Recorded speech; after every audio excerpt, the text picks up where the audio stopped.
از زمین نونریزه ها رو چیده میمالم به چشم، نان گرمی مهنتی رو دیده میمالم به چشم. چون که من هم در زمانی خود درآور بودم، خوشچین و باغبان و دوست دربر بودم، خوشچین و باغبان و دوست دربر بودم. گوش میکردم سرودی مرد خیرمن کوب را، میشنیدم ناله های گورانان چوب را. برادران عزیز، هر یک سخنه که زمزمه می شود، من با این سخن ها میتونم که ساعت ها نوار کنم. حاضر همین نواره که من کرده ایستم، الله پاک شاهده که همین گپی که هست در زندگی ما گذشتگی، در حیاتی ما گذشتگی. من جوانی 25-30 ساله بودم. اینمی زمین میبینین که حاضر ما دراو کردیم، کامباین دا کتیدیم، لینچو دا جمعواری کردیم، دو سه جدا همین زمین دا من نشستیم خب نوار کیسته. و همون دوره که من 25-30 ساله بودم، همون دوره پیش نظر میبیاد. همین زمین شاهدی میدید و الله پاک نظاره داره. چی روزا بود من خشای گندم، همین خشای گندم وقتی خوشچینی بخیالتون هسته، خوشای گندم چینده بخیالتون هسته یا نیسته؟ من مراجعت به او آدمایی که همسین و سالی من هستیم، بخیالتون هسته؟ گذشته را کسی که گذشته را یاد نمیکنه، ای گذشته درس نمیگیره، آینده را ساخته نمیتونه. خب امروز من خوشبختترین انسان هستم، برای که در یک دولتی آزاد، در یک دولتی صلح و صلاح پایدار در اینجا، ثبات و امنیت پایدار در اینجا و ما خوش و خرسندانه زندگی داریم. و اون روزایی که من در اینجا عذاب کشیدگیم و دوره جوانی 25-30 سالگی من گذشتگی و شما یک کیسه چک میکنم، یعنی که از بحر یک قطره به شما سخن میگم. همون سالهای متیش، سالهای 93 94، خدا رحمت و مغفرتش کنه، جاشه جنت الفردوس بگردانه جمال الدین سفرفا که در همیجه رئیس کلخوز بود و حاضر یکی از فرزندای برومند ملت تاجیک که حاضر حیات است و ما قطیبه همسالیم و از نزدیک شناسیم و در دوره جنگ های شهروندی یک جایه بودیم. من شفیار بودم و باید در این کلخوز کار میکرد. کی بود؟ این یکی از شیرمردای وطن، دولت خالقزاده که همسال هستیم، 25-30 ساله باشه بود. او روزا را همین شخصیت تصدیق میکند که در همین کلخوز ما چی روزا میگذشت. دولت خالقزاده همون محل در کلخوز کار میکرد به حیثی زپرفچی، به حیثی بوگالتر، به حیثی رئیس کلخوز، به حیثی رئیس کارپوراسیا، به حیثی یک شیرمردی وطن، به حیثی یک جوانی دلیر و شجاعی وطن که در دوره شهروندی چقدر عذابو کشیدگی وای. من سمن میبردم میآوردم و در درون زمین موزای رزینی پوشیدگی درون زمین میگشت. بچه زردینه بود، چنان هم میگشت، چنان هم پیاده میگشت، چنان هم یک رهبری کارپوراسیا بود، یک رهبری یا برگادیرم بگم ده اوخی همه کارا بود. یا وقت نگاه میکرد که باید در جای رئیسی میکرد، یا وقت نگاه میکرد در جای زپرافچکی میکرد، یا وقت نگاه میکرد در جای کالخوزشو برگادیری میکرد. همه کارا پستی و بلندی و ریز چوش دیه رو این کالخوز همی دولت خالق همش میدونم. اگر همی دولت خالق ما پرسیم که در لبی دروی الوک یا توسنگ سفید های همراه دیده میگه ها بله دیدم در قوات یا میگه سرخسنگ دیگر هم هست. همین موضوع کالخوز گلستان همشه سانتیمتر با سانتیمتر میدونه دولت خالق. خب چی گفتنی هستم؟ خود این دولت خالق فکر میکنیم که خدا رحمتی خب جمالدین سفرов ای دنیا گذشت و یک شاگردی دلیر شجاع با میراث با این کالخوز و با این ملت و با این دولت با میراث گذاشت. شاگردش این دولت خالق است که پیرهی تی نموده خدا رحمتی جمالدین سفرов این تی نمودگی است.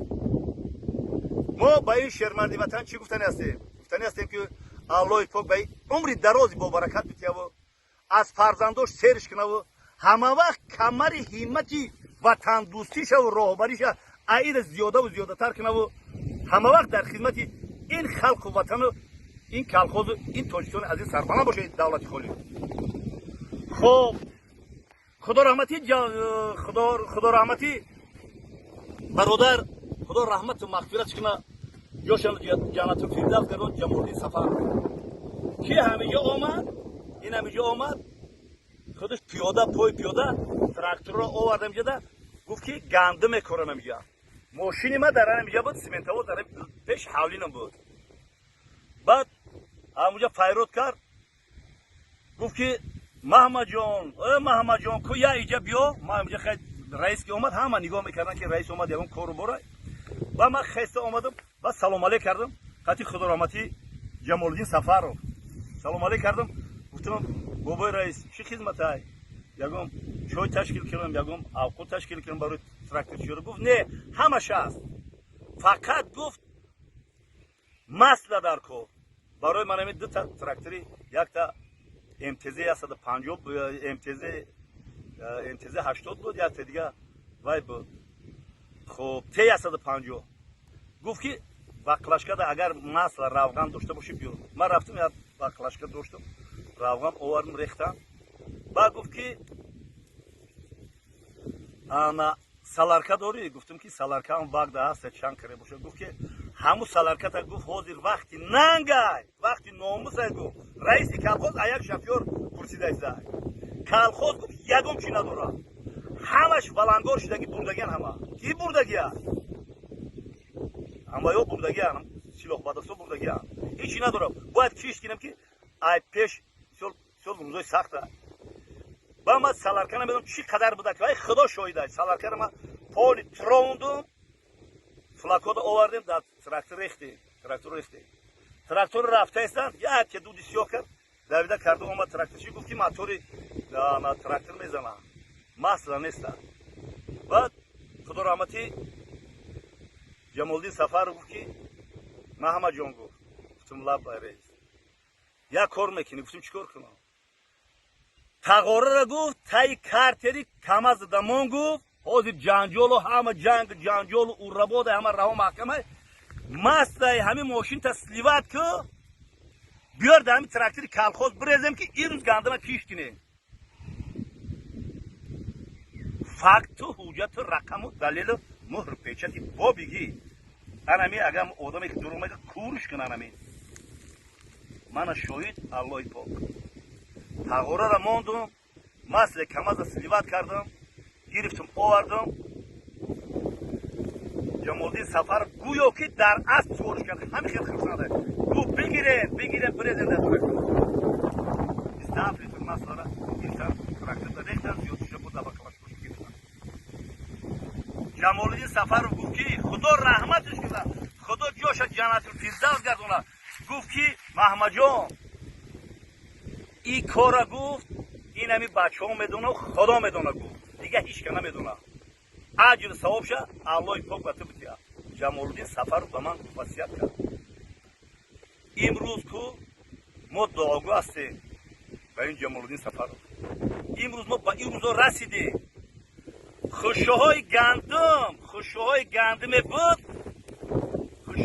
بود سبز بودن همی سبز بود همینجا دا اومدن بیگه میشید همین خوشهای گندم میرفتن درو میکردن به غذا شدگی بود میکردن در دیگ علو میموندن همین را میچیندن میپرسن تو میدن و کف کرده همین میسوختن پرسوز میکردن همین دونه چاکای گندم به غذا بود کلولک میشید میگرفتن میگه میپسیدن شوربای گندمی میکردن او روزا آیا فراموشید او روزا رو بعضی آدم ها ندیدیم ما دیدگی برای همین شکرانه این دولت و این ملت و این سرزمین بیشت آسا کنه خدا رحمتش کنه وقتی که لوای گندم میدرویدم بیگیو پجر بود یعنی پجر بود اسب خطی میگشتم و جمالالدین سفرov اومد گفت گوش کنید شب قرار شب ای هر یا اوله یک است یا لیچه سرک گندم بدروید هیچ که نفهمه بدروید شبونه ای لوای زمینه که یکم کمیسی میبینه ای موبایل گکتر زمین ای موبایل دوست رو کنید هر جو بیارین پرسوز کنین بکتن شوربای گندمی کنین بخورین علم خدا رحمتی جمالالدین سفرov به ما گفتگی که ما جوان 25 ساله بوده و این گپای مرا انا همین آدم همین دولتی خالق زاده همین تصدیق میکنم بپرسینش این روزا رو ما گذرانده این تاجیکستان عزیز همین تا آباد شدگی نیست بسیار مرا اصلا ما ویران نکنه که بعد تمام میکنیم برو شکرانه کنیم که با ما چونین دولت و چونین ملت و چونین سرورهای خمخور و دیسوزوده گرد الله پاک شکرانه کنه او روزا رو میسر گذشت برای همین برادرو ما ای تحت دیر صدقاً با این وطن و ملت مهر و محبت زیادی داشتم دلسوزی کردم که خدا مهربان با این روزا رسان دولت خالق نظر خالقوف این همین خیل نیتی نک مقصدی نک وجدانی پاک کتی بود که امروز با منصب‌های بالا الله پاک را نصیب گردان برای همین همه وقت در حق این دولت ملت و این سرزمین و این سرورهای غمخور و یک چیزی دیگر گفتنی هستم که همین دولت خالق مثل زبانی ما هم خیلی میپیچه دولت خالق یک شرمتی وطن هست هر چند که باید من سخن میکنم هر چند که میگم وقتش زردینه هست سب سخ میشه و تبسم قطع جواب میتیه اگر باید شیرین گفتار و شیرین رفتار و شیرین سخن نباشه یک زپرفشی یا که یک برگادیری عادی و این منصب‌های بلند روه و همینه که مرده گوره خان چانی نیستوته باید رو خانده سوا خان ما چیکار کرده ما همون سیمنت وازه فقط گرفته بار برده گیسی سنگتوده گیسی روغون تونل دنغره طرفی پنجکن طرفی خوجان طرفی اشکاشیم خاروق تمام گوشه و کنوری توریستگان عزیز سربلنده ما بار بردگیم و سخن میگم برای همین شکرانه کنیم باز هم یک بار دیگه شکرانه الله پاک شکرانه این دولت این ملت و این سرزمین بیشتر آسا کنیم زنده و سربلند باشید